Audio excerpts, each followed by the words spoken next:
nina eba Acherensua. So na pano asasi bro kono no. My Ghana yo motia. Yo mo pe no mo dane to. Omo nyina kwapa. Omo nyina kwapa. Honorable dia wo kama bra pen ko chia yi. Kwamba so kokra yesre dia ni dia sane ya fa ni dia ma no. Ba mu pen fo na duru ha no. No mu na ka bi ewom. Party for tachire. Pa. Aha. Enye bete. Taji medie na busia nyina. Yadumase. Ma ya mra ife. Aha.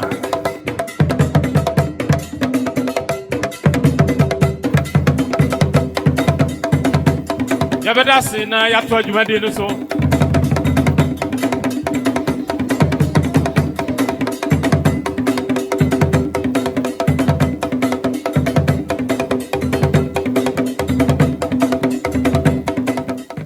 Friend of Duania cow said, Acherensua, my homecoming, no, and another year pound and some.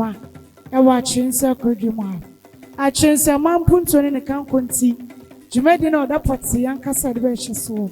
I print punto in the canco, at the Ama Acherensua wine. And it's in Acherensua, my man. The name entire water soon you know. What on Safra Kukudam? A teacher and it's free Miami outdoor. I bet PM Acherensua. As na konya sase so enche ya kra ena swafo ne ma shebedwani adima tamale na fomansi no o watifido monton mo no ewer munyafo hari na drisu ene mpanifo ahodo ebeduani de kwansem makwaba na se mamra ne amane kwanse de nanom apagya won mu akochia ma wonom akwaba ene wonon kwa ne baye sanso na mensia banka chepani adima tifia na fo wor munyafo asabe odonko Benjamin one see at and Safreno. I will Jumedi, I say. On Monion for Alhaji Collins, thou down. Oh, near my Shabajani. I domestic fee a year and a foreman scene so. I will Jumedi, I say. Sanson, I am I mean Monion for Charity Gardener. That's on say a friend. One Monion for Erico Poku. Oh, I am my Shabajani. I domestic now for Anna for. And I, or you saw for the moment Ghana Kiayo, and you or not an ashes swap. That's on Saturday afternoon. Sounds on a guest speaker. At the man lunch his lordship. Justice Jeffrey Pong. On a justice at the Supreme Court of Ghana. That's on Saturday afternoon, Papa. Oh, Jumedi, I said. Now, ideas and interpret a can be. Sounds on a Reverend at Japan Baba. Reverend Dixon and Ponsan. Here, Ranch Collins, a can be. Now, Maminka said Jumedi at the Moon Live. Our Fresh FM. 88.5 megahertz. Our poor mind. If you can bring out a TV Mansino, I am coming here. Casafidian, our Fish FM, Fish TV. Sabriana, Kenya number 2, Mahine, a 2, Ninifahine, Nana Okoko, Insia Abebio. Said you made a Penanimuniam, Embra, Metachi, no Omejina, Nananum Anemu, na only Juma, Esena, and Fata. Aha.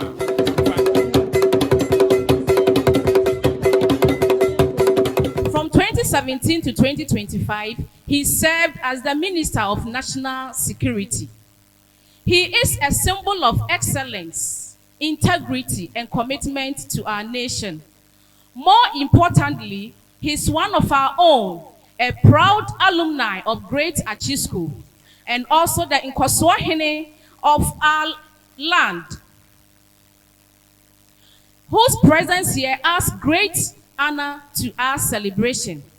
Ladies and gentlemen, with a hand of applause, join me in welcoming Nana Jan Edusei Etuahene, who is also known in his private life as Honorable Dapa, our chairman for this great function. Honorable, please, we are very grateful to have you this afternoon. Please, the microphone is yours. Thank you very much.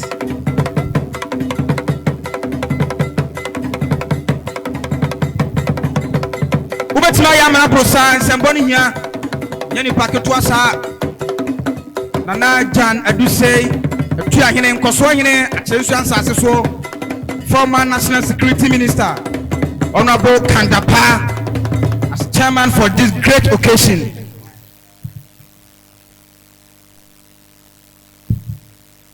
Nana Mahima Nana Mincha Yeboa Tosuyelu Nanom Yura Mufri Abaimu Ebaye Titru, the Minister of Education, Honorable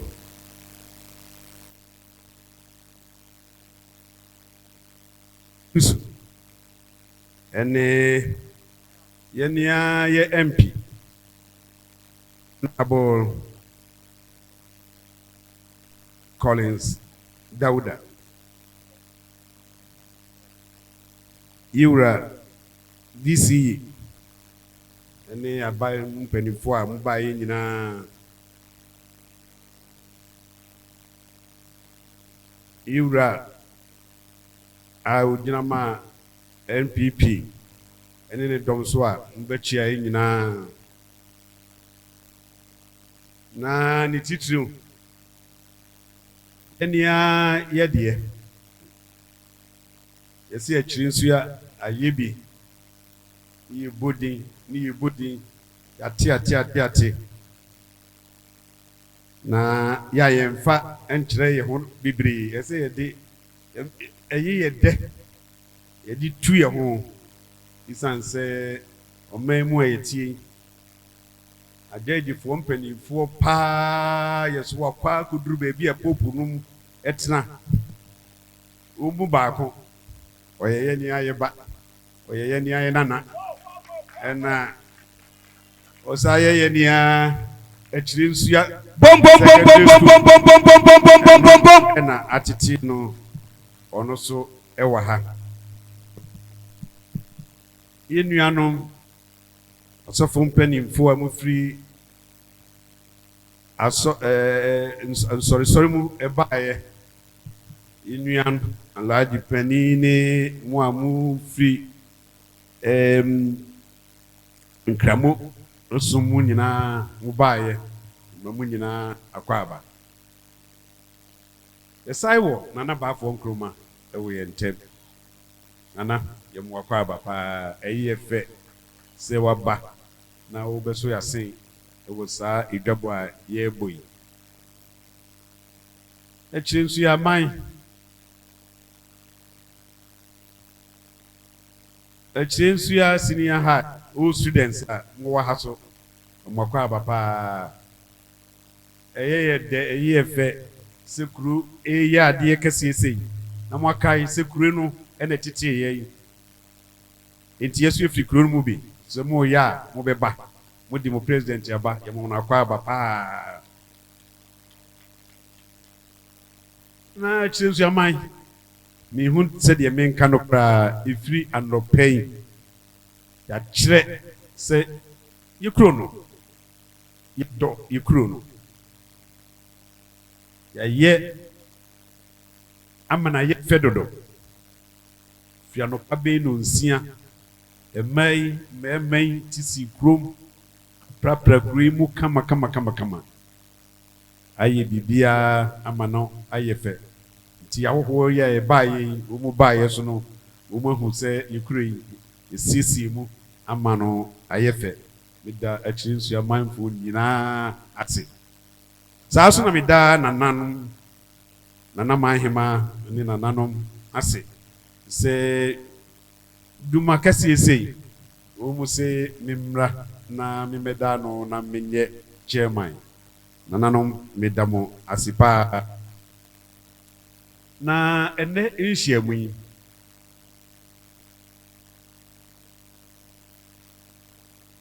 ɛyɛ soronko ɛkyerɛ sɛ yɛwɔ aban mu mpanimfoɔ paa ɛwɔ ha sɛbe mpanimfoɔ a wɔn mu ka ɛkɔ aban no asom sanse wɔn mu ka aban no ho paa yɛwura a wɔhwɛ enwumesua so ewe ye man mu nyina Honorable Haruna Idrisu owaha ira Boom, boom, boom, boom, boom, boom, boom, boom, boom. Mwakwa ba Ira Haruna Idrisu die mesre meka emisi otimi ye meba mexi suntem anko otimi ye meba enso oman yi mu duma wadi amaye edoso majority leader minority leader lawyer kese die na die me fekura ni se on den ho ya na me ka kire se ya mama mfa wo nko mi kurum kakra na kotua se de si kire ye wo na wo ye simple dodo ana meda minu yakuma bibibe ni so minu yakuma pa Honorable Alhaji Collins Dauda sebi imuno na ne yonko ne me Bomano. enso odi ibuo ma me da bia ne se minister bahana search yaman di na ase ema MP baba ye mi hia no me si da bia me ka se wonya hwe ma ye okromu a sese de me ka enye yie biem esanse enam no so enene enya Honorable Haruna Idrisu oba abeboa ye enti MP yedase pa idwabo ya ye boy eyade a eho hia ba ye idwabo a ye boy eyade a yebeda nana manhema ene nananom asipa isanse eyade a ebeboa ye mani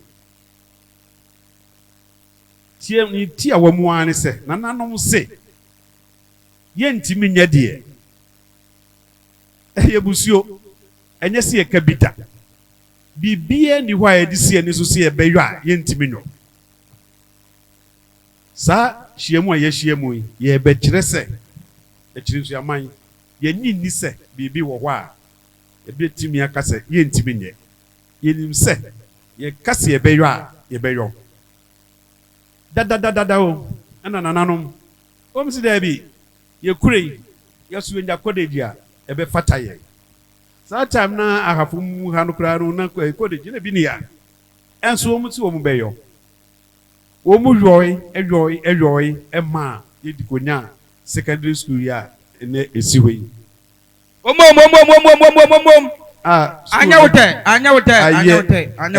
Amaye bebre na ye kase ye ka enoma ya ye di abo akro ye na nanom ye di bo akro ya asam no ebe ye tententen ene tieti ni tiamu wanwa ni se ye se die na nanom ye epagya achirensu ya beduru ba bi a ye duru yeso no momye enka ye humom na ye mpagya achirensu ya enko sro eho ebi eno hudwa ena yaboy enuman bi esi nananom eni so a nananom gidi se eye se ye hwe na ye hu bibie ye wo enuanom wa ba mu pa wo betimi aya maye enso Ghana kuro no eso wa amwa wo ho a abai boa wo a enye yie ti aye ni se ye ni ye be boa ye ho ne ye boa ye ho a yakoye nuanom e wa ba mu akoka kire mu se hwe ba bia ye duro na wo mu so atimi aba abeboa ye eno nti na ne yesi ye pe aba mu nipa ni kase pa eno waba ene ya bedi sa adwuma ya enam wura mpiso yetimi enya the whole minister of education mintimi se minister of education ni majority leader any minority leader dey nanka emupi say minority leader ana say MP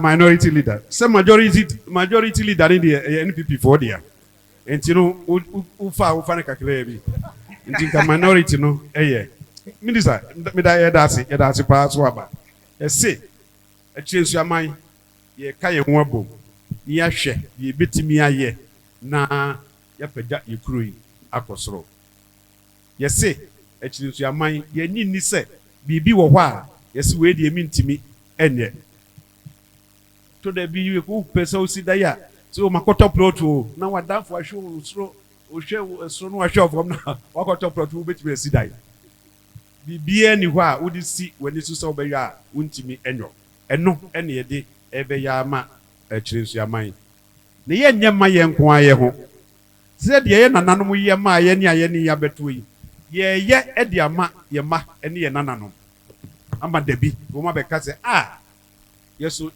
yɛ nanom yɛ gyanom wɔn mu yɛ ebi ɛma yɛ na adwuma kɛseɛ no paa no deɛ mmerɛ nyanson yi aka bɛɛ bosome mmiɛnsa mu ansa na afi akɔ awieɛ no October mu hɔ ɛna yɛbɛyɛ dwumadie kɛseɛ no ɛnɛ deɛ ne yɛsi wei deɛ yɛbɛpa ɛho ntoma na sɛ mehwɛ enipa a aba ha ɛne anigye a aba ha yi a metimu no sɛ ada no a yɛbɛdi saa adwuma kɛseɛ no deɛ ɛbɛyɛ den paa ɛwɔ kurom ha yɛda mu nyinaa mo ase sɛ mo ɔba na mo bɛ boa yɛn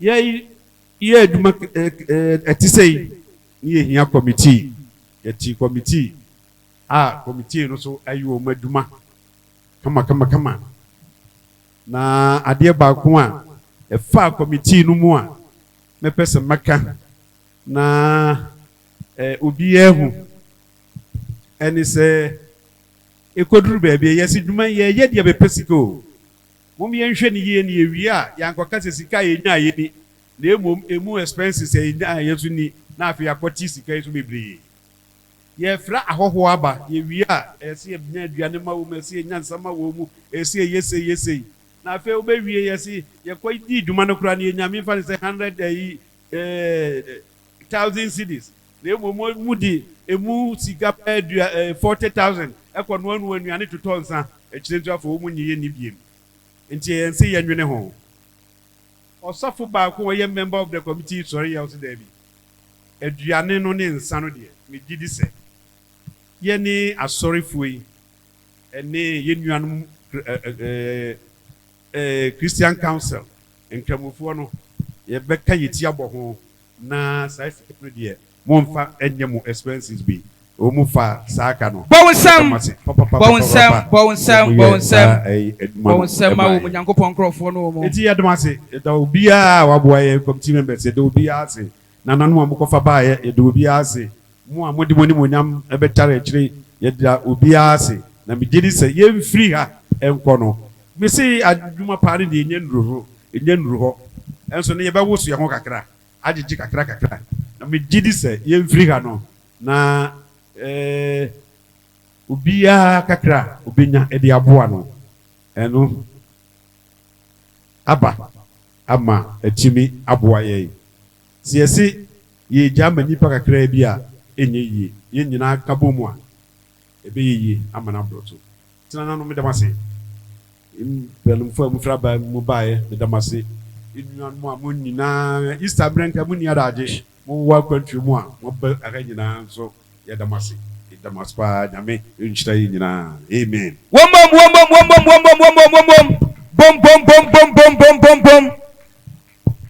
nana yɛmɔsɛm aha nana Jan sai etu ahene Acherensua kwaso ahene no aha nana yɛda ase sɛ wagye atum na o betena eproti amaye aba medam ase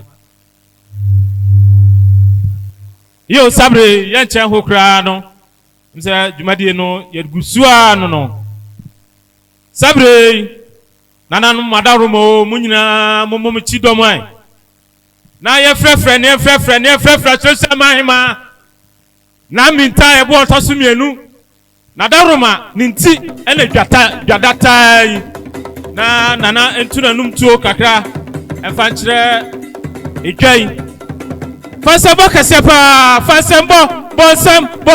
bɔnsɛm wabra na mahema ɛne Acherensua man ɛkasa yi MC Medasi Nana Chair Nananom Yera Education Minister Yera Yenya MP Collins Dauda. Yenya ihyia Justice Jeff Mpong. Mpanyinfo a efra ban mu baaye. National Council. Nkramofoɔ Acherensuaman. Ahemafoɔ nananom. Eneda ye bebree. Anɔpa no na ni gye ne hyɛ aseɛ. Yɛhwɛ yɛn ho keka a yɛde ɛpre mpuntudwuma yi de aba Acherensua a ɛyɛ anɔpa no kora na hyɛ aseɛ. Kyerɛkyerɛ Acherensuaman yɛagye atom sɛ yɛpɛ mpuntuo. Ɛnnɛ yɛpa ahafo. Yɛpa Acherensuaman sɛ a yɛ ɛho ntoma nnɛ. Yɛ lankye nnɛ. Ɛyɛ akwaaba na medikan de ama obi biara si eto nsa frɛ obi biara ampopo ne ti. Yɛnhwɛ yɛwura education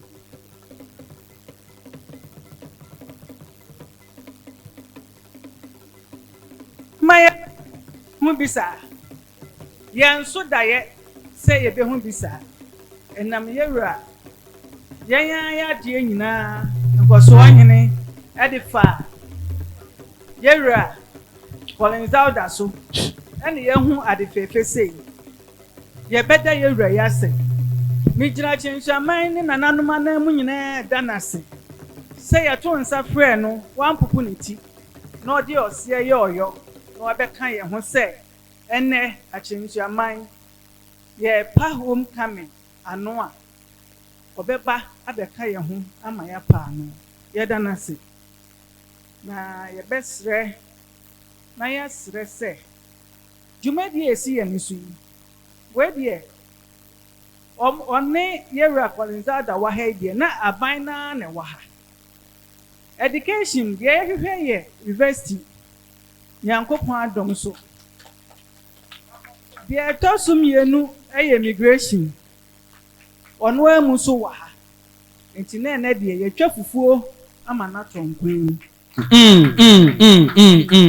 Wa mo nsɛm anya wo dɛ ɔman hema no no na yɛka ne yɛgye yɛahemfie hɔ yɛnka nya hɔ da na nam sɛ education nsɛm no na yɛn aban mu panyin na ti ha no eti na mede ɛho nsantan no ɛbɔ no sɛ ɔbɛboa yɛn yɛwura Acherensuaman wo baaye a yɛni so ade hu sɛ ɛnɛ yɛsɛ wade ayɛyɛ na waa na wayɛ yɛn hyehyɛ yɛ mu ne sɛ yɛn yɛbɛbobɔ yɛn ho so na yɛpere mpuntudwuma ne bi de aba Acherensua na yɛn hyehyɛ mu no yɛayɛ sɛ wade ayɛyɛ na waa na wayɛ no yɛbɛtu anammɔn bi afa ho ama aban ho sɛ yɛn abere ɛpɛ university and immigration asa de ahemfie aka ho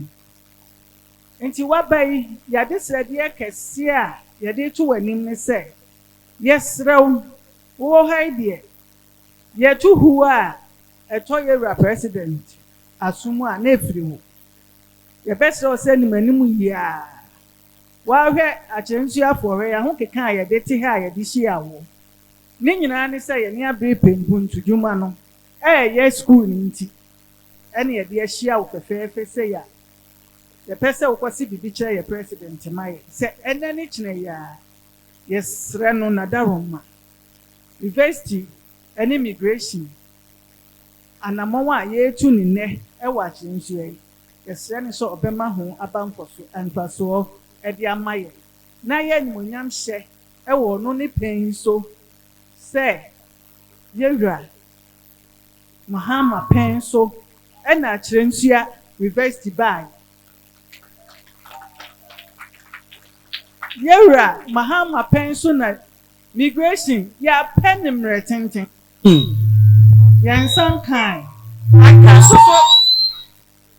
aka soso enwie pɛyɛ ɛkonkɔn hɔ yɛnim sɛ ne pɛn so ebesi pi yɛwura Collins Dauda te ha ɔno a asɛm nyina da n'anim ɔdegye ti menim sɛ ɔbɛtaa w'akyi ama watumi aboa yɛ ama yɛni so ade hu aba mu yɛda wase yɛda obi biara se ma obi biara kɔ aba sɛ yɛto nsa frɛ obi biara na otumi de ɔseɛ yɛ ɔyɔma a yɛn nyinaa ɛnɛ da yi yɛbɛyɛ nipa baako yɛde apempo ntuo ama yɛ ho ɛna aban biara pɛ deɛ waboa ne ho na ɔno nso abɛsɔ ne mu ɛna yɛn yɛboa yɛ ho aban ɔmɛsɔ yɛn mu yɛde obi biara se nana minta yɛbo ɔtɔ so mmienu ɔmahema Acherensua nkonyansa ase so Croatian nsa na wɔkyerɛ anisɔ ɛde akyerɛ panyimfo ɛbaayɛ ɛne anisɔ ɛde akyerɛ ɔman no nyinaa nana yɛda wase ɔnabo yɛntoa so yɛtoa so no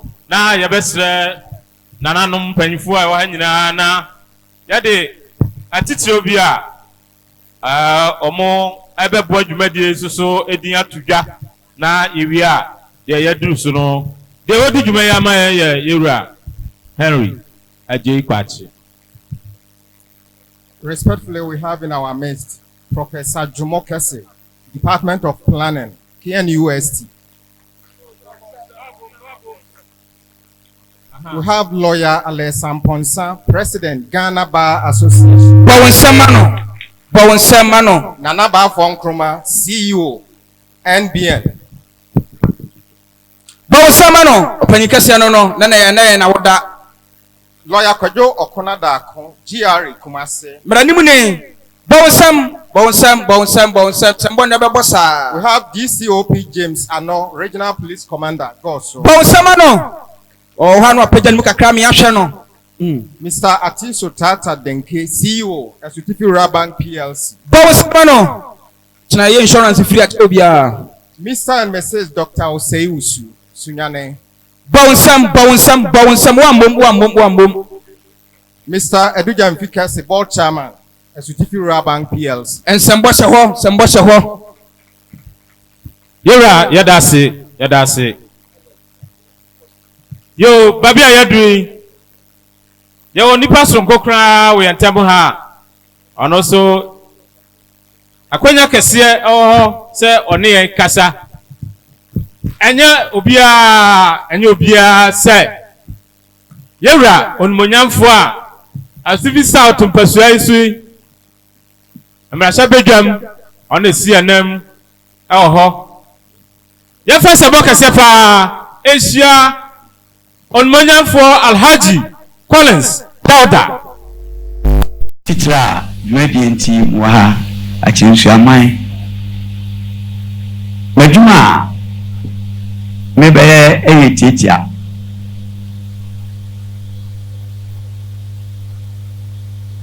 Yentia Beshahano Yapani Kandapa Wachrim and I am also to be a source.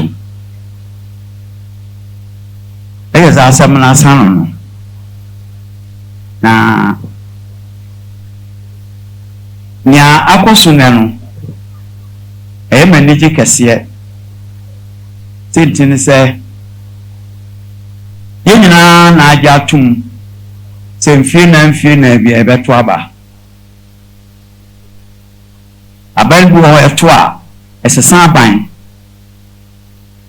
Now by cock, now by for abba. Now we be a toyen. May my buy coy, and I can't buy a buy.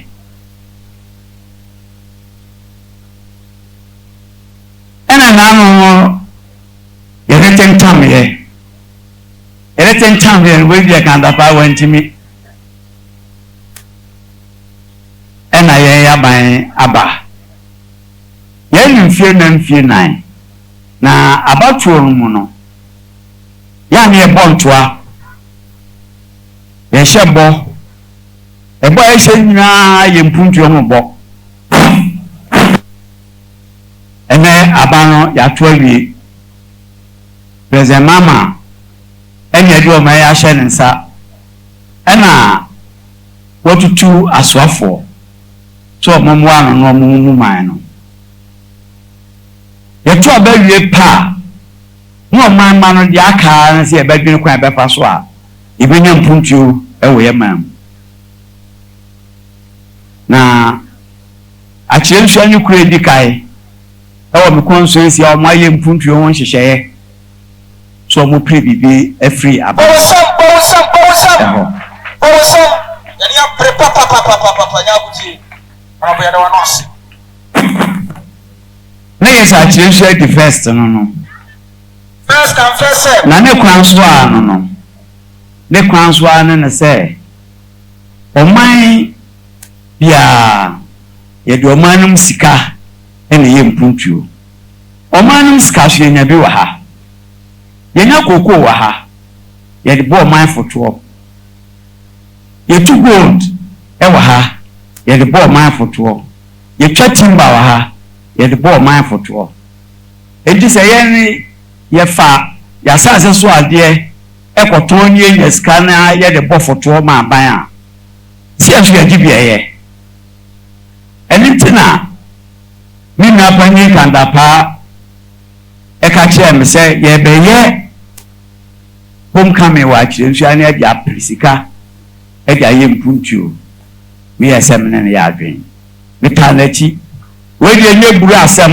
ɛna ɛnyɛ green asɛm wɔde yɛ Acherensua mpuntuo kwasam now bom bawusam nana mbinta yɛboa so wɔ maame na ɛwɔ sɛ ɔde minister ɛba minister of education ɛwɔ sɛ ɔde no ba wamfa no amba a me no wɔ asɛm agye asɛm koraa so wɔ hɔ dada tam se ɛwɔ sɛ meyere me ho na mede Haruna ba ɛkɔfa Haruna fa mu no na kyerɛ sɛ ɛyɛ ma me ɔno deɛ meka a ɔfa pɛ me nua ketewa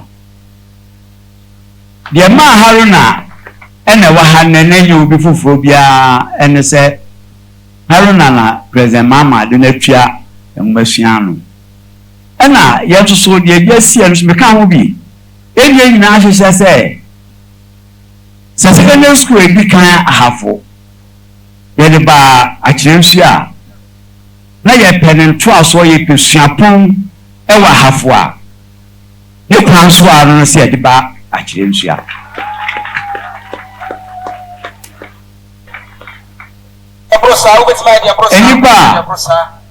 onipa ɔbɛsan krataa ama university adim ɛne owura Haruna Idrisu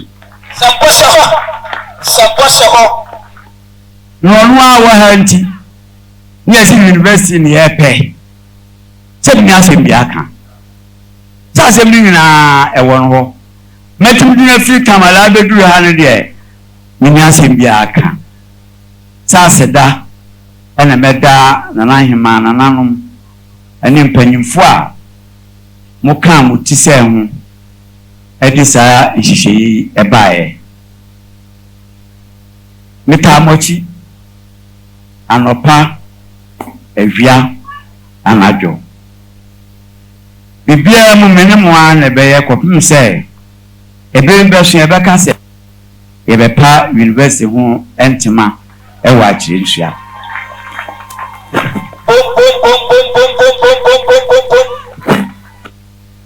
deɛ na ɛyɛ me dɛ kɛse ne sɛ sɛ adwabo yi yɛammɔ no naano bi na yɛbɔ no nnɛ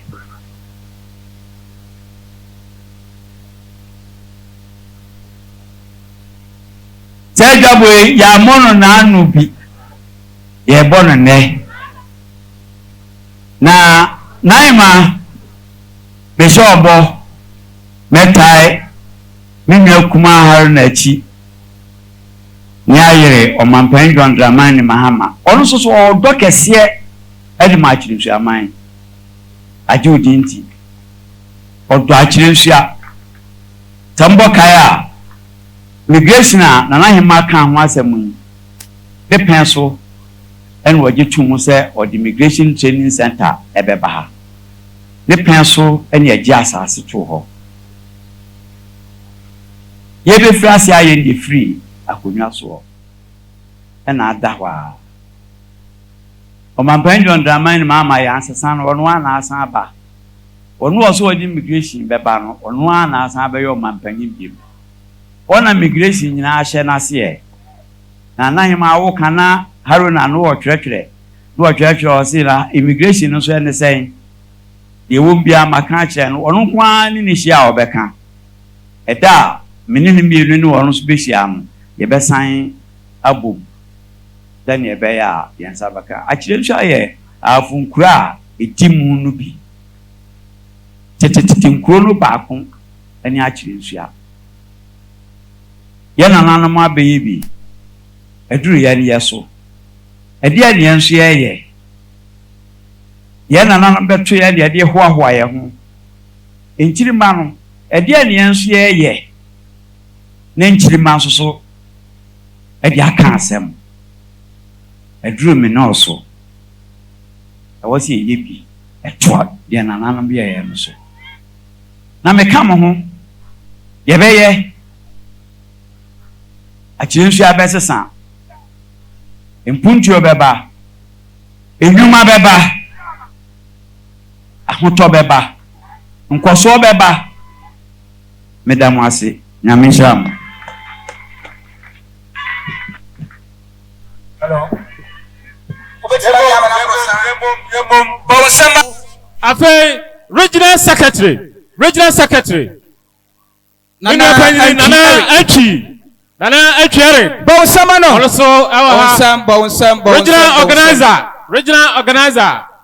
Aha. Also our first Afei regional Nasala coordinator. Also our Jabaru. Aha, Jafaru, sorry. Omunyina woman organizer. Aha, woman organizer. Regional woman organizer. Aha. Also ewa ha. Yada munyina ase na yetua dwumadie no so. Nana Chairman, at this moment, we will invite a proud son of Acherensua, a proud past student of Acherensua Senior High School, Achisco, a justice of the Supreme Court of Ghana, Justice Richard Ejefrimpong, to deliver his keynote address.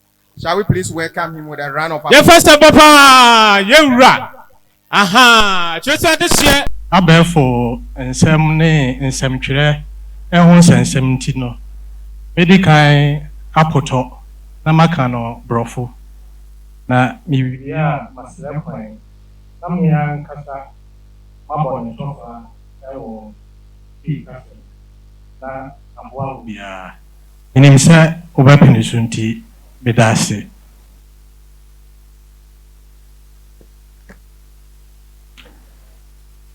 Nana Chairman, Nana Jai Edusei Etriahene, the Honorable Minister for Education, Honorable Haruna Idrisu, who is our special guest, and he is my university classmate. And today, the reunion between the two of us in my house was a wonderful one. Honorable, thanks for coming. Honorable Member of Parliament for Esutifi South, Honorable Collins Dauda, Honorable DC, my brother Asabre, my brother Yao Owusu Brempong, former parliamentary candidate for the NPP. Nana Munta Yeboa II, Omai Hima of Acherensua, Nana, distinguished invited guests, religious leaders, the media, ladies and gentlemen. Let me first of all thank the organizers of this program for doing me the honors of speaking at this August function. This function should be dear to the heart of every person who calls himself or herself a son or daughter of Acherensua, everywhere in the world they may find themselves. It must equally be important to every person who resides on any part of Acherensua land, irrespective of what you do. We have gathered here this afternoon to begin a new path towards the development of the Acherensua community. Our chosen theme, which forms the basis of this keynote address, is Building Our Future Together, Acherensua's Path to Community Development. This theme is no doubt an appropriate one in the times in which we find ourselves. Now, let me begin by taking you back to history.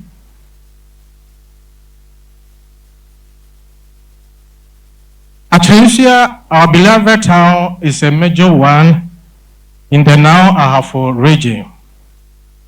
It is strategically located from whichever direction you may view it. It lies some 50 kilometers southwest of the capital of the now Bono region, Sunyane, 105 kilometers west of Kumasi, the beautiful capital of Ashanti, and some 370 kilometers northwest of the Accra, the nation's capital. Traditionally, Acherensua owes allegiance to the Golden Sioux. There are two interesting versions of the origin and history of the name Acherensua. The first version claims that the name was derived from Ochere, which is a name of a certain man, and Asua, which is a stream or river, which put together literally meant the river of Ochere. It is significant to indicate that rivers and such natural resources are named after persons who first discovered them. Acherensua therefore became the name of the settlement near the river discovered by Ochere. The Acherensua was corrupted to assume the current name Acherensua. The second version has it that the Asantehene then had sent a detachment from Kumasi to Ahafo to fight Abirimro, the chief of Aorin, and his people who had invaded the land in the Ahafo area. After defeating the invaders, it took an unusually long time for them to return to Kumasi. The Asantehene therefore sent a small force, led by one of the Kumasi chiefs, to find out the reason for their long non-arrival. The tradition continues that the returning detachment and the search force met at a river at this place, whereupon the leader of the search party exclaimed in the local language, "Achirim Yeshia," which means "good to meet you, latecomers." The expression was later corrupted to Acherensua, Achirim Yeshia.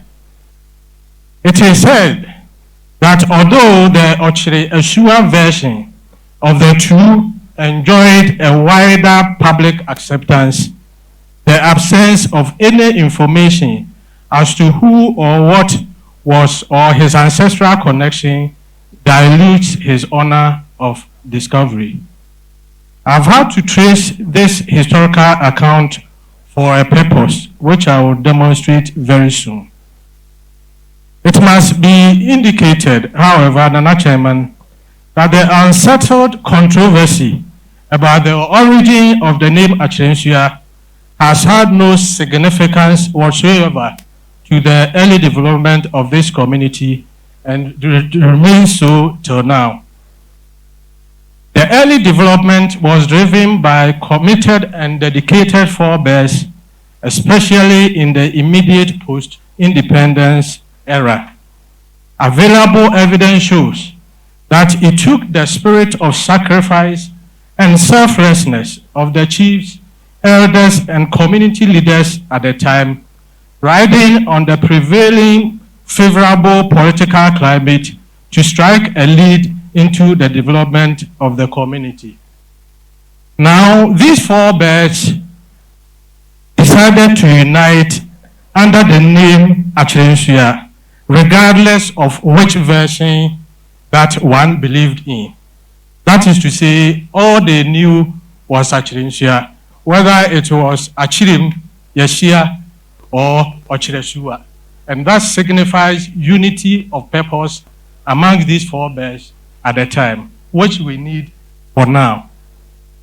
The most obvious dividend of the generosity, sacrifice, and unity of purpose of these men and women of valor is our own Acherensua Secondary School, which was for many decades to serve as the flagship secondary educational facility for the entire Ahafo community and beyond. Although farming was the main preoccupation of the forebears at the time, in their vision, even at that time, education was considered the main building block for the development of the community and the entire Ahafo enclave. They were therefore going to leave nothing to chance in their lobbying for the project from the CPP government under President Kwame Nkrumah. In the process, a single individual among the contributions of others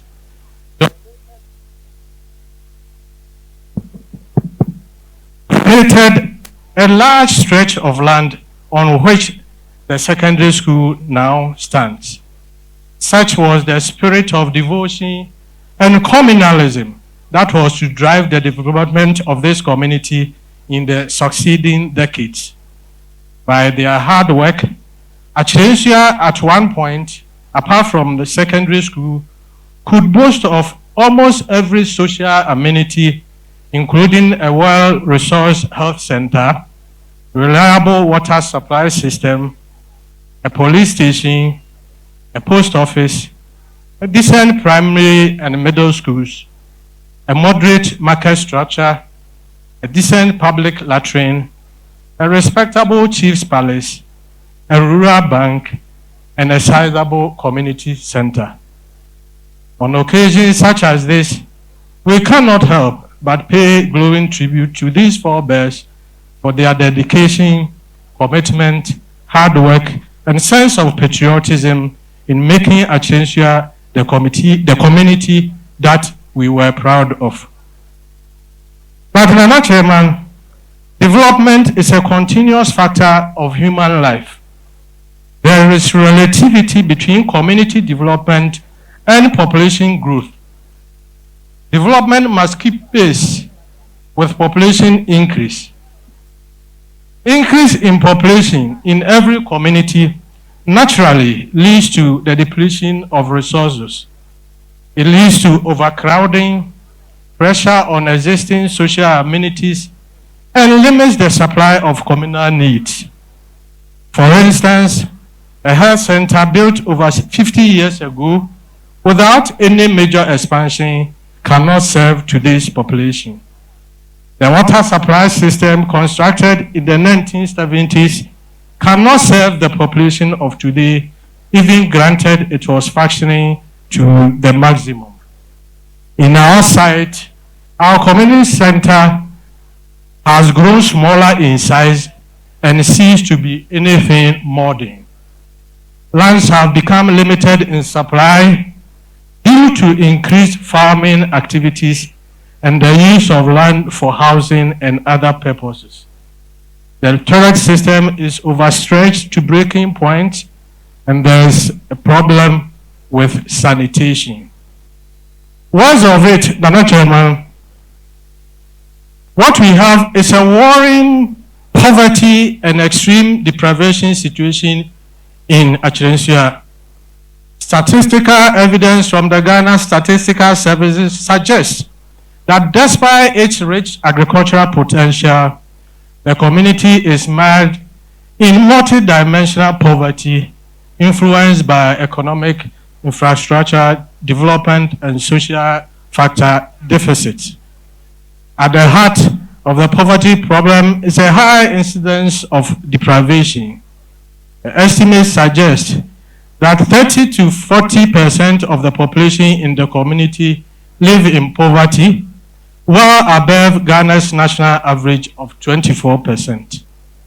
Incomes levels are low and unstable, as the majority of households depend on subsistence farming or small-scale informal trading. These economic activities often yield inconsistent earnings, largely due to climate-dependent farming methods and volatile market conditions. As a result, food insecurity remains a seasonal threat, particularly during poor harvest years. A significant contributor to Acherensua poverty is the limited scope of economic opportunities. The local economy is almost entirely dependent on agriculture, which is highly vulnerable to environmental shocks and fluctuating commodity prices. Compounding the issue is lack of industrial or formal employment, pushing many young people into precarious informal jobs, including galamsey, which carries both environmental and social risks. Moreover, financial exclusion is widespread. Limited access to credit stifles entrepreneurship and growth. Environmental degradation, largely driven by illegal mining, is another critical issue. Galamsey not only does it pollute local water sources and destroy farmlands, but also compete with agriculture for labor, eroding the community's primary livelihood base. Mr. Chairman, aside these seething development issues, there appears a dying spirit of goodwill and waning sense of communalism. It is a sad commentary that the generation that has come after our forebears is losing a sense of patriotism exhibited to start the growth of this community. We tend to see community development now as the full-time responsibility of the central and local government, with little or no role for us as a people to play. This narrative must change if we are to see our community develop in every aspect of our social lives. And our Chairman, community development is a process whereby people come together to take action on what is important to them. It is a process where community members come together to take a collective action and generate solutions to common problems. It is founded on the belief that the people should experience social well-being and have access to health, wealth, and equal opportunities. It involves thinking differently about problems, change of attitudes, mobilizing existing skills, improving networks, and using community resources in new ways. Community development must lead to resources. Community development must lead to improvement in the situation, not just economically, but also as a strong functioning community in itself. Community development does not start from demanding greater services from local and central government or the private sector institutions.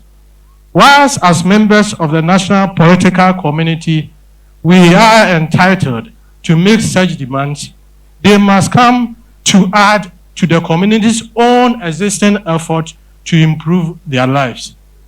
Demand from central and local government and private sector institutions should not completely erode our own sense or spirit of self-help and the mobilization of local skills and resources to accelerate the growth and transformation of our communities. In effect, we must start before anybody else comes in. We must see community development as a tool of social change and transformation of local economy. It must take our collective effort and all shoulders to the wheel to address our common needs. Community development is not a social welfare program. Neither is it a mere social club or feel-good exercise.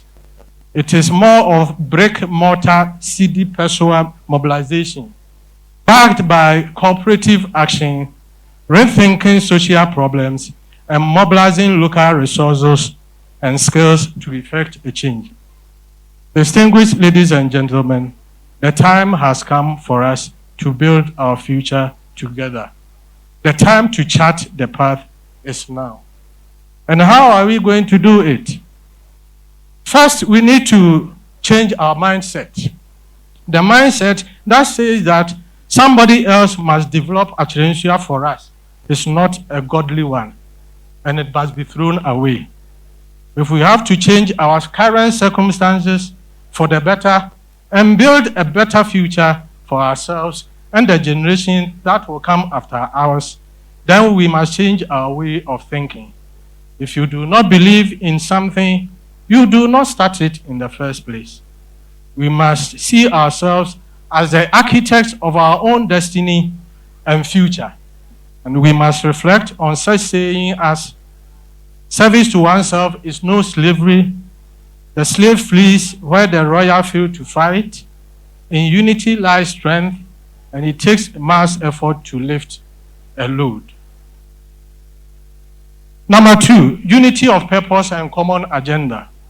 In unity lies strength. Unity fosters a sense of belonging and communalism. Unity of purpose ensures that whereas leadership is establishing direction and coordinating group efforts, all other members of the community contribute towards achieving our desired common objective. If it is a market we must build for ourselves, leadership will show the way, and all of us will follow and contribute our skill and resources to realize it. In the process, morale will be boosted to ensure smooth progress of work.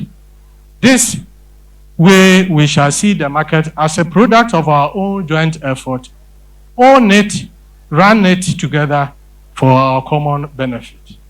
3, mobilization of local skill and resources. Local resources refer to financial and non-financial contributions to community development projects from local sources, including individual citizens, local government institutions, local businesses, and other actors.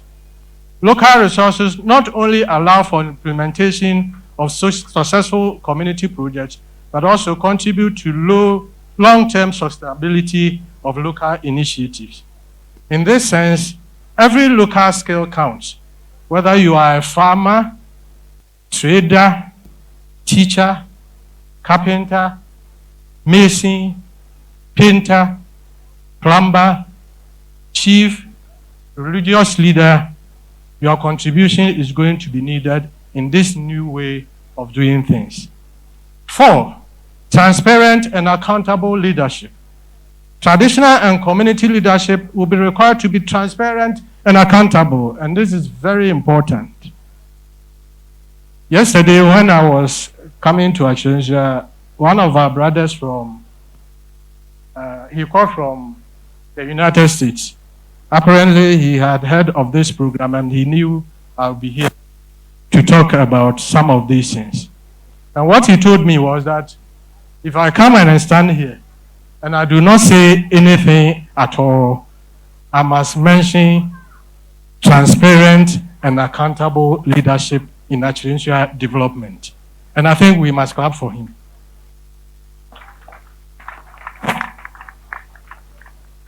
Number 5, sourcing the support of citizens abroad.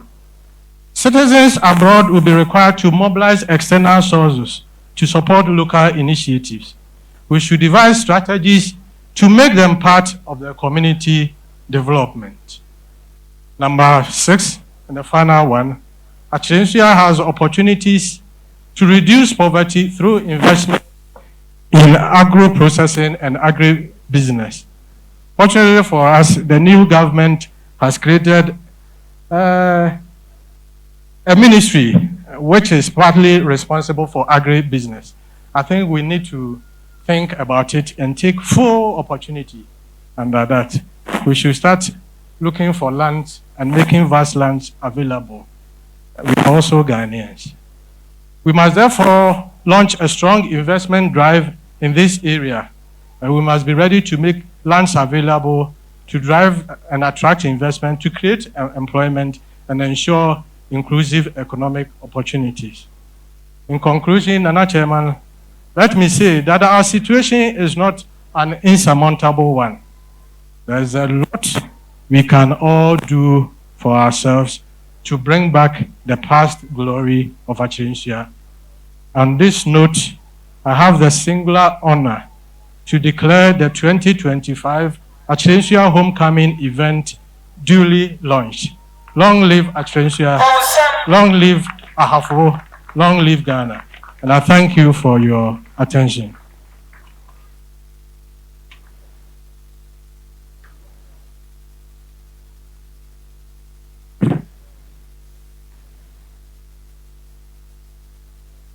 Nana Chairman, Makasa Bebri.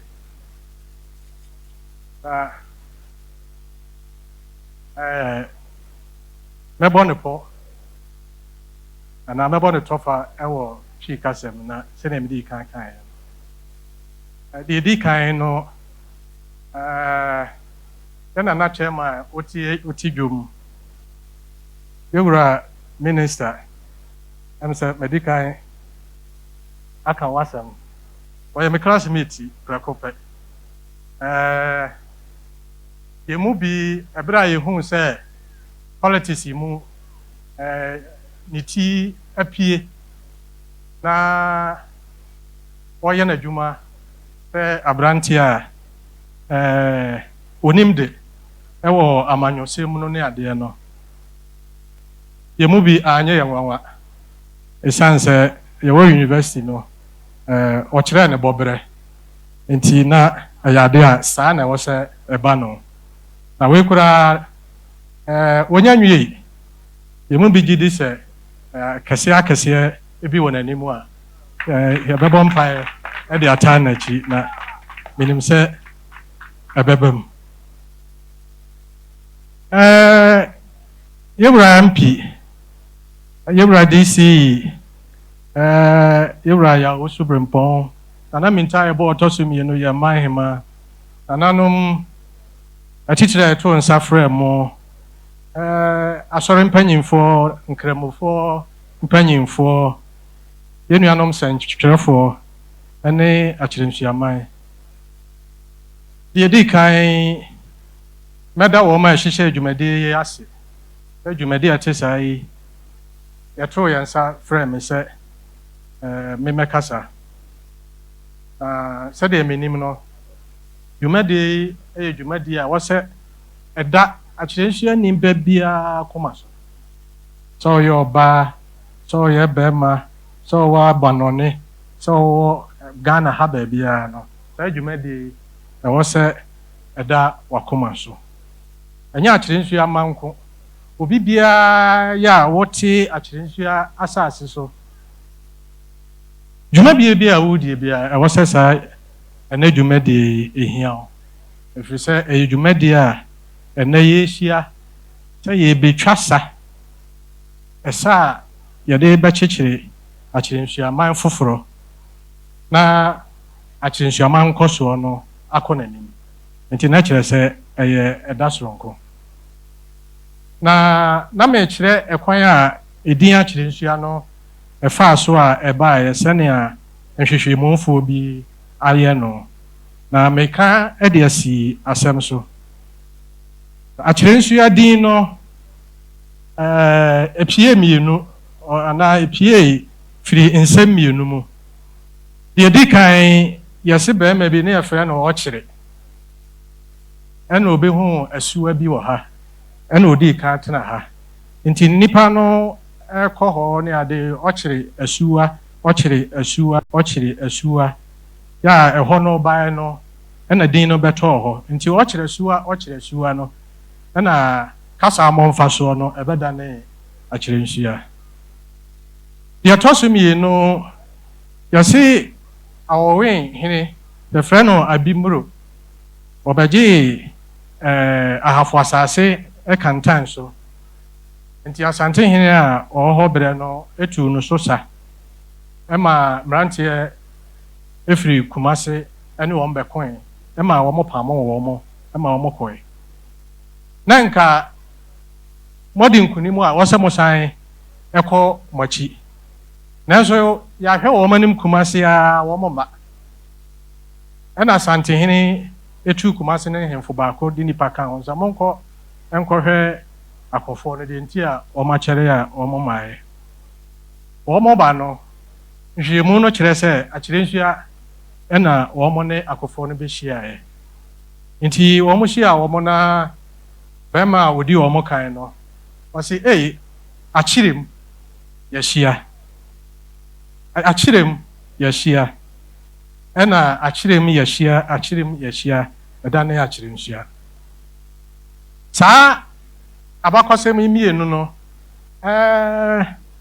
yɛnhunu nea yɛmfa papa na mmom nhwehwɛmu no kyerɛ sɛ ɔkyere abakɔsɛm no mmom na mpanyinfoɔ no ɛtɔ wɔn asom nanso wɔn hwehwɛmu kɔ akyire a ɔkyere yi sɛ ɔyɛ saman sɛ ɔyɛ bosom yɛnim no nti sɛ woka sɛ wɔfɛɛ no a ɛno so na sɛbe emu yɛ yuro bi kakra na meka wɔyɛ de kyerɛ sɛ mpanyinfoɔ no a wɔn hyɛ aseɛ kyekyere Acherensua no wɔn yɛ ɛko sɛ yɛ Acherensua o sɛ yɛ akyerem yɛhye o wɔn de Acherensua baako ɛna wɔn nim nti Acherensua ɛna wɔn de sii wɔn ani so sɛ wɔn bɛkyekyere ekura yɛfrɛ no Acherensua wɔn ama mpaapaemu ama ɛno so ka ho nti na ɛma wɔn tumi etu wɔn ho kyɛɛyɛ enya ahofama soronko etumi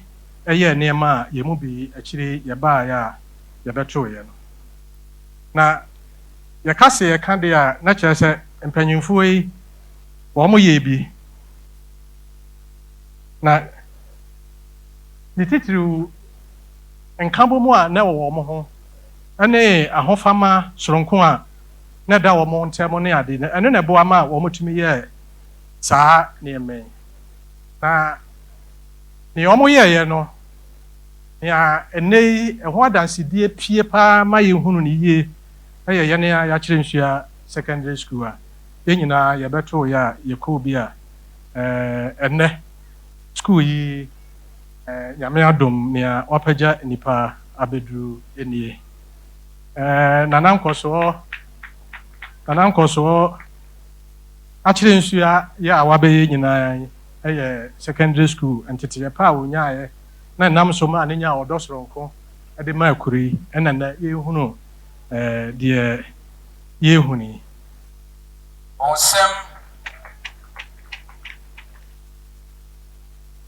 na nya no nko na nananom yɛma a yɛbɛtoo yɛ ebiem secondary school no ho asɛm no ne hia nananom ɛfiri sɛ na wɔn yɛ akuafoɔ deɛ nanso so wɔn hunu sɛ ahomasua yɛ ade a ɛboa ɔman nkyekyereɛ nti bere a CPP bere so no ɛkɔbaa sɛ wɔn akwanya wɔ hɔ sɛ wɔn pere biribi no sukuu yi na wɔn pere yɛ a wɔn de baeɛ a sɛnea Miss D kan yɛ no ɛbɛwie sɛnea na yɛhu ni nokura nie nipa baako na ɛde n'asase ɛtoo hɔ kakraka ɛna asase na meka kyerɛ minister asase deɛ Acherensua wɔpɛ sɛ wosi Oxford University koraa yɛbɛnyɛ bɛyɛ ma wɔ ha nti asase no ebi wɔ hɔ bebree na ɛnam sɛ yɛduru nkwanta a na yɛaka yɛ anom na sɛbe samampa ɛna yɛbɔ ne din nti no yɛhyia se a na wɔ sɛ yɛkae nanam yi atu ho akyɛ a wɔn nyaayɛ ɔdɔ soronko a wɔn nyaayɛ etu wɔn ho si ɔdi nokorɛ enya nkabɔ mu ɛma a wɔn kyekyere Acherensua ebesi ɛnɛ yi sɛnea yɛhunu yi ɛnyɛ no nko yɛbɛtoo yɛ no na Acherensua ɛwɔ ne so ne deɛ yɛwɔ yɛ health center kakra yɛso ne yɛ deɛ yɛwɔ yɛ post office kakra yɛso ne yɛ deɛ yɛ community center yɛwɔ yɛ bank kakra yɛ ahemfie ketewese yɛso ne yɛ nti na nka yɛnte nkam nokore nie saa berɛ no na Acherensua mpɔtam ha wopɛ kura a ɛkita animonyam a na woyi Acherensua ɛsi nkyɛn a wokan a sɛbe ɛnso na afei ɛkɔbaa ne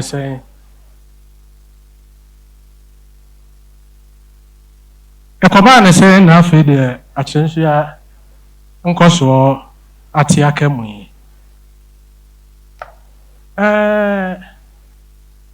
nipa setena mu nkɔsoɔ ɛne ɔman nkyekyereyɛ ɛwɔ sɛ bere biara no ɛne nipa wɔ ntoatoasoɔ no ɛbɔ anan ɔbɔ adeɛ abɔdeɛ mu no ɔhyehyɛɛ no sɛ nipa deɛ yɛyɛ dɛn a yɛbɛdɔɔso wɔ asase yi so nokore ne wɔbɔ wiase no ɔno akasa koraa ɔkae ɔsɛ mo nnɔ na monhyɛ asase so ma na wowo a wodɔ a wɔhyɛ asase so ma no na ɛwɔ sɛ nneɛma a ɛma wasetena mu mpuntuo ɛkɔ yie no nso so na no nso wopɛgyam nti ne mmienu no ɛyɛ ade a ɛwɔ sɛ ɛbɔ anan ɛduru baabi na amɔ anan na ebi ti ka mu a na kyerɛ sɛ yɛadɔɔso nti no yɛbɛkyere so ɛno na yɛhu no saa bere ɛnɛ yɛ clinic a yɛbɛtoo yɛ health center yɛbɛtoo yi si yɛbɛtoo no ara ne sɛ ɛsi hɔ yi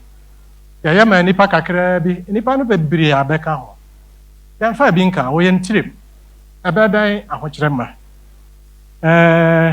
the secondary school yi ɛyɛ kakra deɛ nana chairman no mu adaworoma ne adeɛ ɛnkaa mu bebree nanso so wofiri secondary school a wɔsɛ ɔkɔ w'anim na ɛdɛ paa sɛ na honorable minister wɔ ha na ɔne ma yɛdi nkɔmmɔ bebree dɛdɛdɛdɛdɛ na sɛbe yɛsɛ nnwom ɛda ɛsɛ owura no ɔno abɛba ha na wabɛka sɛdeɛ nana chairman ɛdi kan ɛkaeɛ no yɛ community center yɛ asi hɔ yi mekaa yɛsusua no ne yɛkɔhwɛ concert a ɛdan no mu kakraa ɛnɛ wowura community center hɔ a asɛ obi fie na yɛbisa sɛ ɛdeɛ paa nti na yɛntimi yɛnsii bi nka ho koraa deɛ nti ne yɛntimi ɛmbɛɛ mu ɛmpɛ kwa bi mfa so ɛmbɛɛ mu ɛmpɛgyam ɛma n'animonyam no ɛnkɔ soro ɛfiri sɛ ɛyɛ ade a yɛdi ɛho ɛfo yɛgya anan bia ɛnyɛ ade papa bi baabi egu bɔɔl a ɛne adeɛ ne nyinaa nyɛ ade a yɛgyidie mu no ɛsɔ ani a yɛ ade a ɛwɔ sɛ yɛn nyinaa yɛhwɛ no yie afei nana chairman Acherensua ha ohia wɔ ha papapapapapapapa ohia wɔ ha papapapapapa na sabe ɛni sɛ nka ɛba no saa nokore ne woyɛ nhwehwɛmu kɔ aban so ɛyɛ a yɛhwɛ nipa dodoɔ ne nipa asetena mu ɛkan ho Ghana Statistical Service a wɔn 2021 afei mpem mmienu ne aduonu baako nhwehwɛmu a wɔyɛ nipa kan ne adeɛ a wɔn kan no mmua ɛbaeɛ na kyerɛ sɛ susudua a yɛde susu ahokyerɛ wɔ ɔman mu ha no Acherensua yɛwɔ fam nti na kyerɛ sɛ ɛyɛ ade a ɛwɔ sɛ ɛha obiara na deɛ nti ɛne sɛ ba saa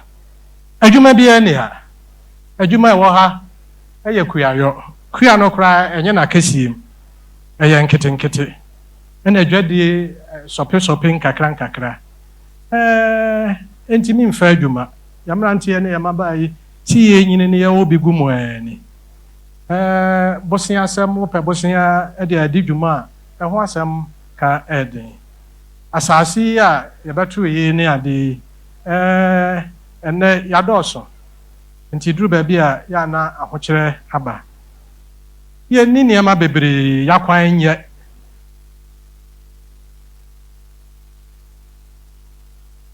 yɛde biara nyɛ nti na ɛberɛ aduru sɛ ɛwɔ sɛ yɛhwɛ na yɛyɛ ho biribi na ɛdeɛ na ɛwɔ sɛ yɛyɛ na yɛwɔ sɛ yɛyɛ ne sɛ yɛn nyinaa no yɛka yɛn ho bom na yɛka kyerɛ yɛn ho sɛ yɛbɛtumi ayɛ ho biribi ama ayɛ yie wade ayɛ yie ɛyɛ wo ara na wayɛ yɛnsom yɛne nnipa ɔde so yɛ anko a akoa dwane saa nsɛm na ɛwɔ sɛ yɛdi yɛ tiri mu dɛm na yɛde biribi si yɛn so na yɛpɛgya akyerensua na akyerensua ɛfa ne ntoma pa efira ɛno nti ɛnɛnɛ yɛahyia yi ɛdi saa adwuma yi nananom adaworoma na sɛ na ɛwɔ sɛ yɛkɔ no mede nsɛmpɔ bɛɛ mmiɛnsa bi agu hɔ a mepɛ sɛ yɛhyɛ no nso sɛ berɛ a yɛtwa sa no sɛn na yɛtwa sa no deɛ di kan ɛwɔ sɛ yɛsɛ sɛ yɛadwene adwene biara kyerɛ wo sɛ gye sɛ obi na ɛbɛkyekyere wo ma obiara no ɛyɛ bɔnsam dwene ɛwɔ sɛ wotu aseɛ ɛnyɛ adwene papa wade ayɛ yi waa na wayɛ ɛwɔ sɛ wɔde biribi si w'ani so na obi abɛboa wo aban ba a na wɔba sɛ wakeka wo ho na wɔbɛsɔ wo so aban ne ma dɔɔso sikasɛm no nyɛ biribi a na aban bɛtumi ayɛ nti yɛanyɛ biribi a yɛte ha na da biara yɛde yɛdɔ kono kwa nti saa adwen sakra no ɛwɔ sɛ yɛnya saa adwen sakra no na yɛnya gyidie ne yɛde hyɛ mu a ɛfiri sɛ ɛhɔ na ɛwɔ sɛ yɛhyɛ aseɛ firi deɛ ɛtɔ so mmienu ɛwɔ sɛ yɛtu anaman baako yɛn nyinaa yɛnya gyidie ne yɛde biribi si yɛn so adeɛ wɔ na hia yɛn sɛ yɛnya gyidie ne yɛde si yɛn so adeɛ wɔ ne yɛpɛ sɛ yɛyɛ yɛn nyinaa yɛnka bom nnipa bi bɛda ya no nanso wɔn no ɛbɛda ya no sɛ wɔn mo di anim ne yɛn nyinaa yɛdi n'akyi deɛ ɛtɔ so mmiɛnsa nyankopɔn de adeɛ dua obiara mu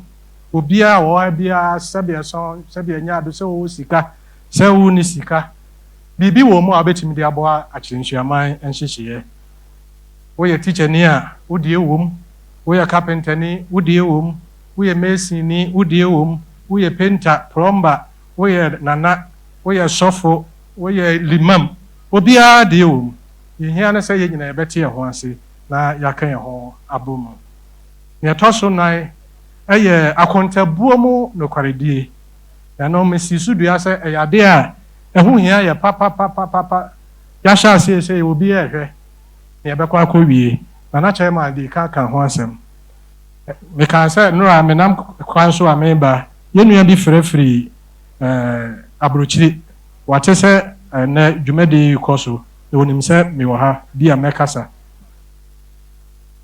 ɛna ɔse my lord wokɔ a ɛkyena sɛ woanka biribiara koraa a akontabuo mu nokwaredie deɛ mesrɛ wokan no nko a woanka biribiara koraa nka ho a mɛda wase na mɛsrɛ sɛ yɛbɛtu saa anammɔn yi nkurɔfoɔ bɛtiti sɛbe yɛmɔ werɛm ɛne yɛade aboa yɛbɛkɔ nkurɔfoɔ anammɔn so akɔsrɛ nti sɛ yɛtumi boa biribiara no kakra na sɛbeɛ nyaado damfo ɛhɔ na wobɛpɛ wakɔ nhoma sika deɛ a na kyerɛ sɛ ɛyɛ ade a yɛmu bi yɛbɛhwɛ sɛ aban mmra ɛne wobɛdi ɛne wadi no nwonwonwono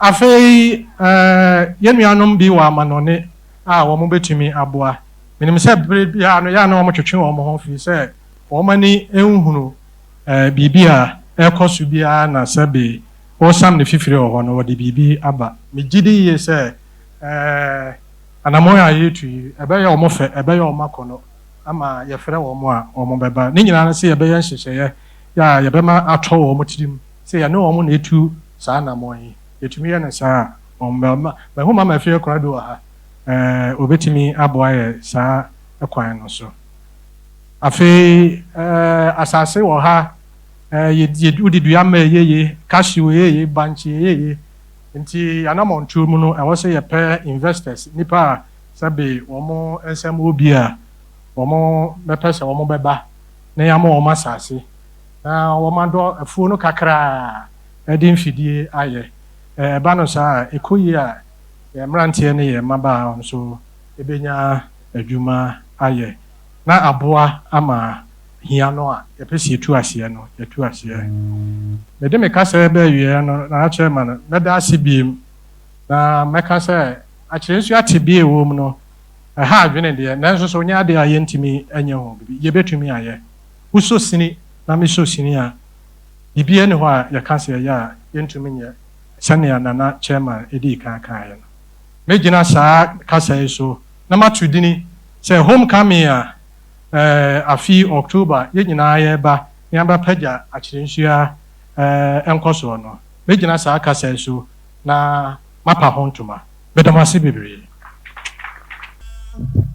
wapoa a ɔno se ɔyɛ ana ɛnyɛ sɛ yɛwura mmarahyɛbadwani a ɔwɔ Tamale South na ɔno aso ne ɔsɔfo a ɔhwɛ nwoma sua so ɛwɔ Ghana ha sɛbɔ kɛseɛ paa hyia onimonyamfoɔ Haruna Idrisu, Minister of Education. Nana Jan Etua Hine, a very able and distinguished chair for today's milestone of a ceremony for the good people of Acherensua. Nana Oba Hima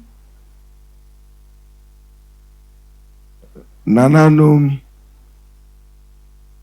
my Lord Justice Ajay Frimpong, the respected keynote speaker for this ceremony, and my schoolmate and contemporary at the University of Ghana.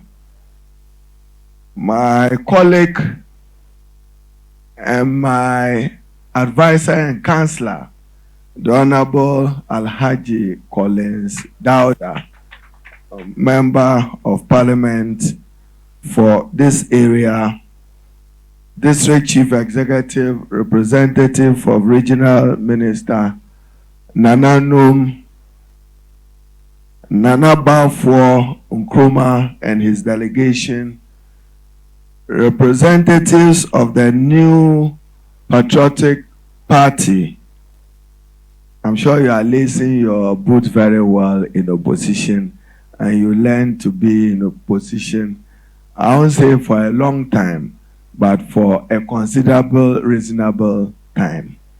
I won't say like you used to say that the NDC would be in opposition for a long time. We are back.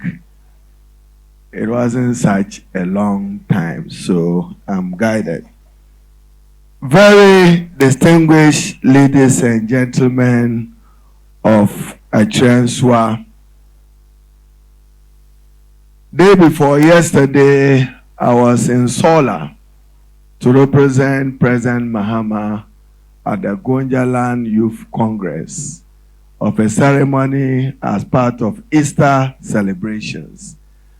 Thereupon, I arrived in Tamale to see whether I could attend a church service in my rural constituency of Tamale South, either at Kotonli or Fushao for Easter Sunday.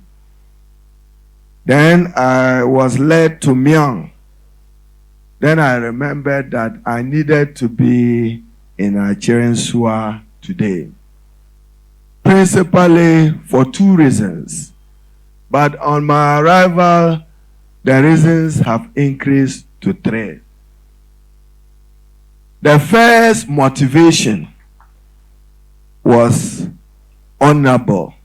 Now, Nana Jan Etua Hine, in his public-private life, referred to as Kan Dapa.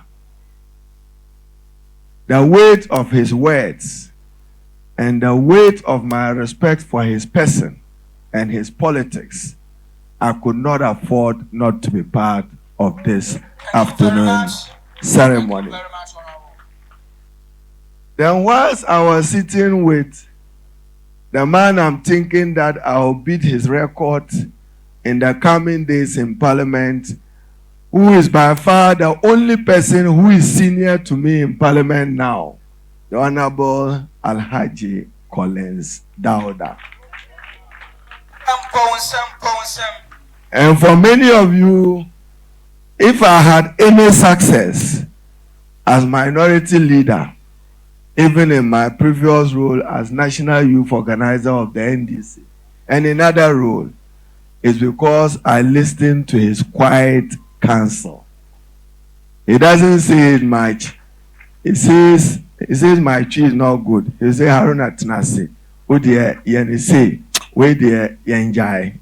Then I would honor his wise wisdom of the words. Then to the young people gathered here this afternoon, I am particularly happy that at least I have an opportunity to eulogize Nana Jan Etuahene whilst he is still alive to hear me and to see me. I can only wish him good health. But without any hesitation or fear of contradiction, Nana Jan Etuahene Kandapa will pass simply as a statesman of a patriot of Ghana. He simply loves his country and has served his country. To my Lord, the respected Justice of the Supreme Court, who just delivered the keynote address, a brilliant, respected lawyer who walks his law. Let me thank you for those warm and complimentary words and wish you well as you serve Ghana in ensuring fairness and justice for his people. To Nana Ohima and the people of Acherensua, be assured, on my arrival at my Lord Justice Hall, whilst he offered me Omami Fufu, Ninkrantie,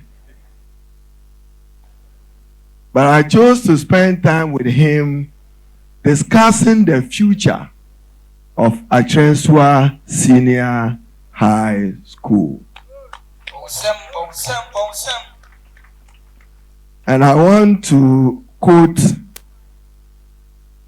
Nana Hima. Na we die meka na twi enche bia ebeye Excellency John Dramani Mahama ni penso Acherensua will get elevated and benefit. One, let me see meka twi and the meka twi. We will say my promise is a meka twi. So I'm back. As I arrived, my Lord Justice reminded me that he is a proud product of Acherensua Senior High School. For the school to proudly produce a justice of the Supreme Court, it means Mwayebi.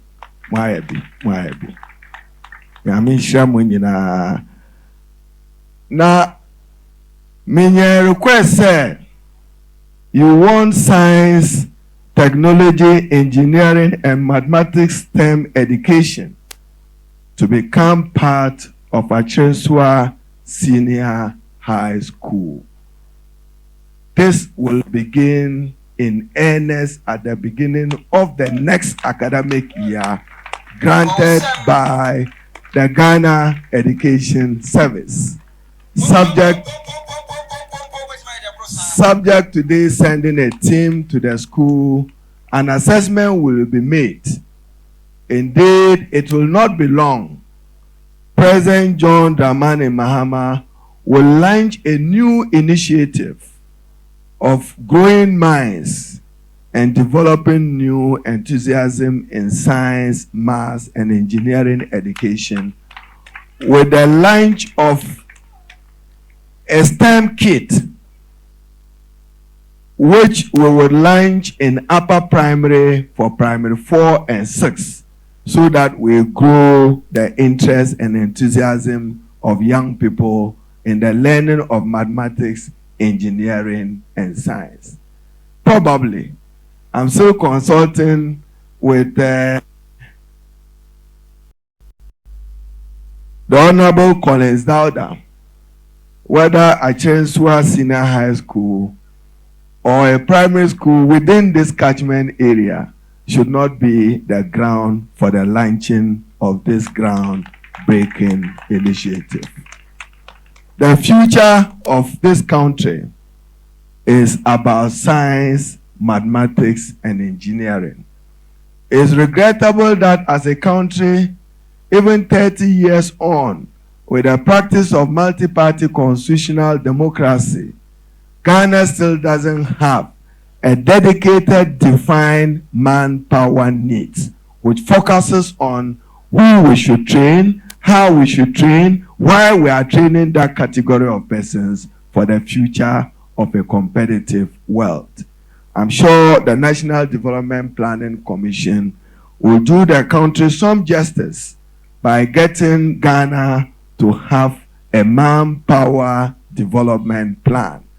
But again, I say without hesitation that that manpower development plan or blueprint can only be talking about 21st century competences, which will be about science, engineering, and mathematics, for which Acherensua Senior High School and the community here is respected for.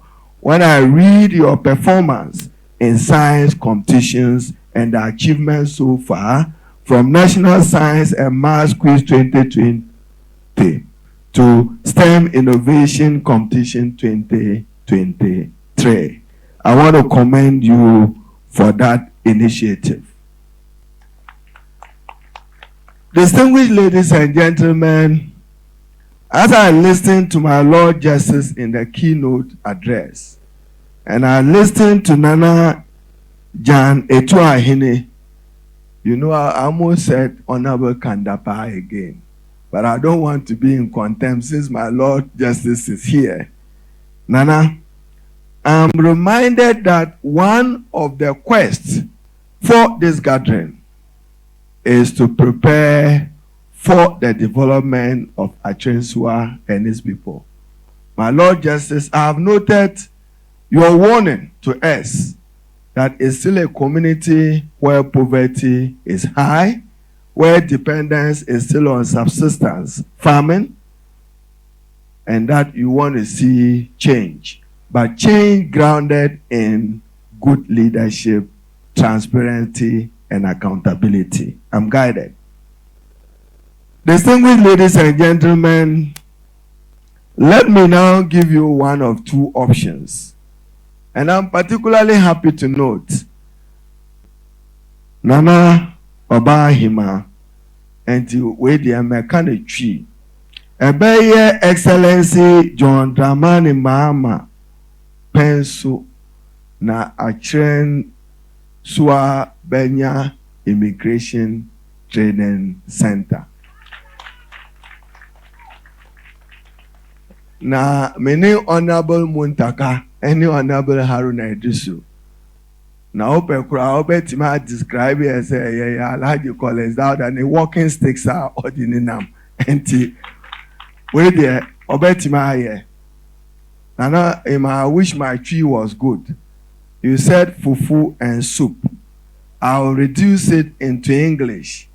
In granting you your request, that is left to the mandate of the Honorable Minister for Interior.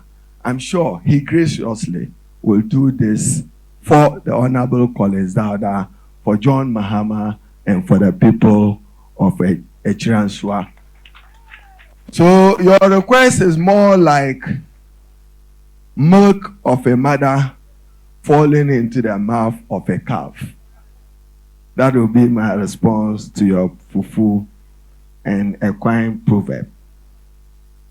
Distinguished ladies and gentlemen, having listened to the keynote address, we have one of two options. My advice as President Mahama's Minister for Education will be for us to walk my first suggestion. The people of Acherensua wants a university. I'm supported by my able district chief executive for the area. It is the desire and the wish of Excellency John Dramani Mahama that each new region of Ghana will have a dedicated university of their own.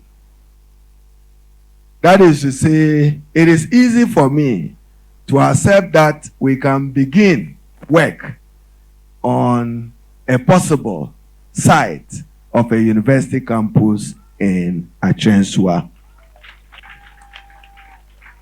But in order that I can walk back here in 2028 with Alhaji Dauda and John Mahama, that I will not develop a broken neck, my head will stand up. Let me walk you through. The suggestion is, government is currently working on the second phase of the Bunsu University. My immediate intuitive thought is that I should dedicate the third phase of Bunsu to Acherensua and Ohio in the Volta region, so that Ohio in the Volta region will house the agribusiness campus of the Bunsu University. Then Acherensua will house the satellite campus, which will be referred to as the Institute of Green and Sustainable Science and Technology campus of that university. So we will expand the Bunsu University. It will have two major satellite campuses. One, Ohio in the K2 North area in the Volta region, a dedicated agri campus. Then a campus in Acherensua, which will be an Institute of Green and Sustainable Science and Technology campus. Dedicated for the beginning, so that as and when the institute grows and matures, you can have your own localized university of your own. But we'll grow you and begin you on the shoulders of Bunsu University. Nana Hima, if that is acceptable to you and the Honorable Collins Dauda, I promise you, November will be too far for me to work on a legislation on this particular matter. We are told that in Ghana today, Ghana is achieving 25% of access to tertiary education. The global average is 40%.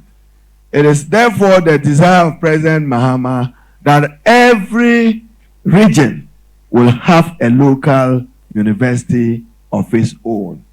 Ghana is doing very well in terms of access to both basic, secondary, and tertiary education.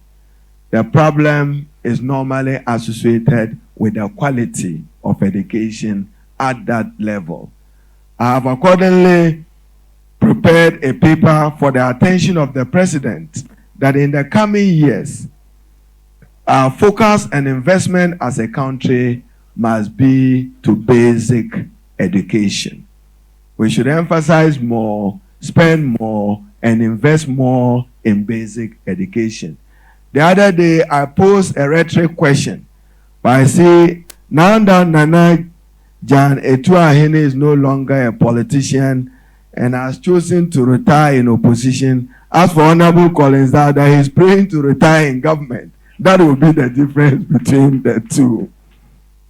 I'm not able to say that. In the coming weeks and months, I intend as Minister for Education to conduct a means test in Ghana from those assessing secondary and higher education in order that we will understand those who genuinely need to be helped by the state, and those who can afford will consequently establish an education endowment trust fund. We are also working to introduce a bill in Parliament, subject to the President's and his cabinet approval, on emphasizing on technical and vocational education to deal with the problem of employability in Ghana, to make many of our youth who have hands-on skills to be able to acquire technical and vocational education. Let me conclude by thanking you all for the honor of inviting me this afternoon to Acherensua. I'm also told that Acherensua Senior High School, I will only get an applause from the students and management if I make another promise. You know, if it was December 7th, I could promise on December 5th. Now we are in April and we are in Easter. And part of the repentance, as we are taught by the Lord Jesus Christ, to keep honor and faith with the word. So to Acherensua Senior High School, government is in the process of acquiring some buses and some pickups. We will give you due attention when the allocations are being made. Enti menda munyina si nyame share munyina. Honorable Haruna Idrisu, Honorable Yadawase Nyakupon Ishra Papa. Baby Adrei, yasi unveiling a dapotia Sajumete Yebetino, Honorable Bejam, na Wapahon Tuma Edi Amaye. Sabre official photographers for this great occasion should get ready.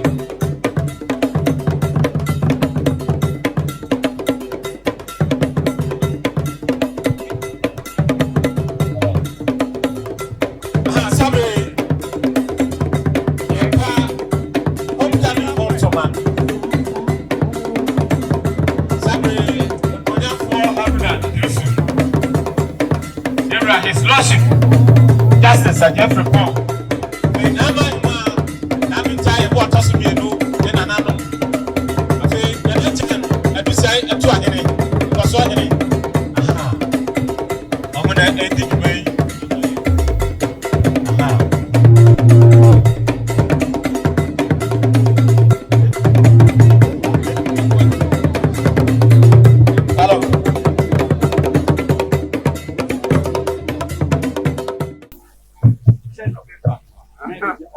October 4th. Thank you very much.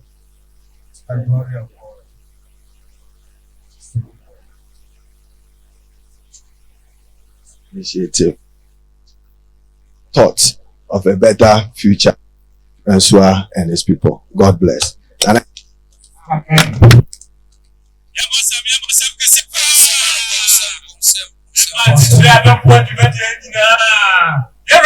Haruna Idrisu.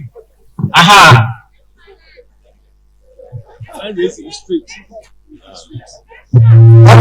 Aha.